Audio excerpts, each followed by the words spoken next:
Hello friends, मैं पूर्णिमा कुमारी आज हिंदी व्याकरण के तत्सम और तद्भव टॉपिक को लेकर आई हूँ। अक्सर विद्यार्थियों को तत्सम शब्दों को पहचानने में अत्यधिक कठिनाई होती है, तो यहाँ पे मैंने 4 ट्रिक दिए हैं जिससे तत्सम शब्दों को आसानी से पहचाना जा सकता है। पहला ट्रिक है अक्ष, त्र, ज्ञ वाले शब्द। जिन शब्दों में अक्ष, त्र या ज्ञ होगा वैसे शब्द तत्सम होंगे। इसके पहले वाले वीडियो में इसे मैंने बताया था। आज मैं दूसरे, तीसरे और चौथे की चर्चा करूंगी। तो यहाँ दूसरा है र से युक्त संयुक्त शब्द, तीसरा है तलव्य श और मूर्धन्य श वाले शब्द, चौथा है री वाले शब्द। तो पहले हम दूसरा देखते हैं, र से युक्त संयुक्त शब्द। यहाँ पे र से युक्त संयुक्त शब्द कुछ दिए हुए हैं। इन शब्दों को देखने से पहले हम ये जानेंगे कि र से युक्त संयुक्त शब्द 3 रूपों में होते हैं। यहाँ पे शब्द है कार्य, दूसरा शब्द है ताम्र, तीसरा है उष्ट्र।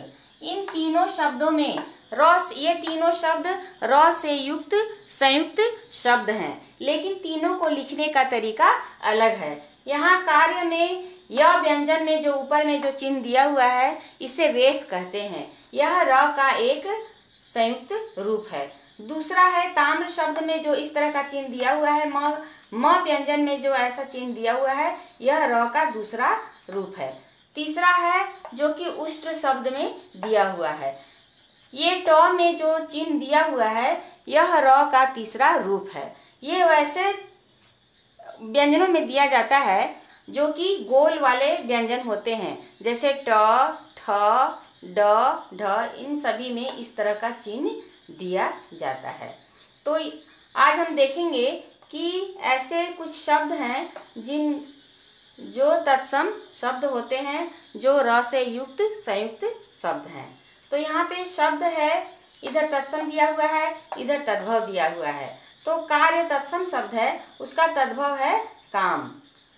उसी प्रकार क्रमशः वर्षा का बरखा, सूर्य का सूरज, ताम्र का तांबा, पर्यंक का पलंग, उष्ट्र का ऊट, ग्राहक का गाहक, भ्रमर का भंवरा, अश्रु का आंसू, आम्र का आम, आश्चर्य का अचरज, कर्ण का कान, कर्पूर का कपूर, गर्दभ का गधा, ग्रंथि का गांठ, चतुर्थ का चौथा, चंद्र का चांद, छिद्र का छेद, धैर्य का धीरज, कर्म का काम, चूर्ण का चूरन। तो यहाँ पे हम देखते हैं कि र का जो पहला रूप है उस तरह के कौन कौन से शब्द यहाँ हैं। तो यहाँ है कार्य, वर्षा, सूर्य, पर्यंक, आश्चर्य, कर्ण, कर्पूर, गर्दभ, चतुर्थ, धैर्य, कर्म, चूर्ण और कर्पट। तो वैसे ये सभी शब्द ऐसे शब्द थे जो कि रेफ के रूप में संयुक्त रूप में हैं। दूसरा है ताम्र। ताम्र के जैसा जो र का संयुक्त रूप है वह है ताम्र, ग्राहक, भ्रमर, अश्रु, आम्र, ग्रंथि, चंद्र, छिद्र। तो ये सभी र के दूसरे रूप में आते हैं। तीसरा है उष्ट्र के जैसा। तो इस प्रकार जिन शब्दों में र से युक्त संयुक्त शब्द जो होते हैं वे तत्सम शब्द होते हैं।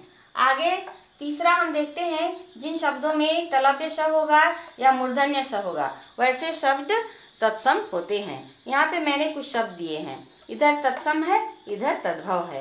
तो ये शब्द हैं क्रमशः जो तलव्य श वाले हैं वे हैं द्वादश, शून्य, आश्चर्य, और है मूर्धन्य श वाले शब्द हैं महिषी, पौष, अष्ट, ओष्ट, काष्ठ, कुष्ठ, ज्येष्ठ, ग्रीष्म और चतुष्पद।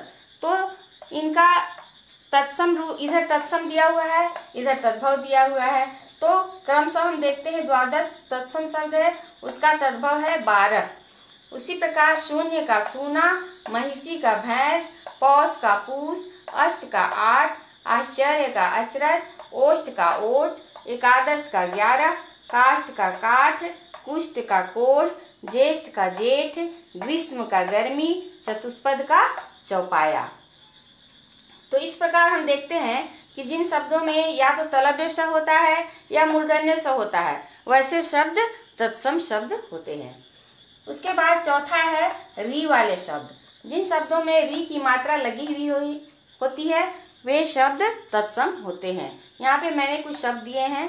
शब्द है गृह, मृत्यु, घृत, कृषक, घृणा, मृग और नृत्य। इन सभी शब्दों में पहला व्यंजन है, उस व्यंजन में री की मात्रा लगी हुई है।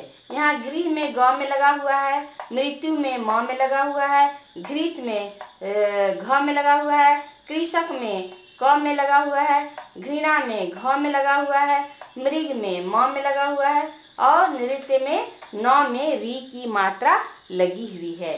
तो ऐसे शब्द जो री की मात्रा वाले होते हैं वे तत्सम होते हैं। तो इधर हम देखते हैं उसका तद्भव रूप। गृह का घर, मृत्यु का मौत, घृत का घी, कृषक का किसान, घृणा का घिन, मृग का हिरण और नृत्य का नाच।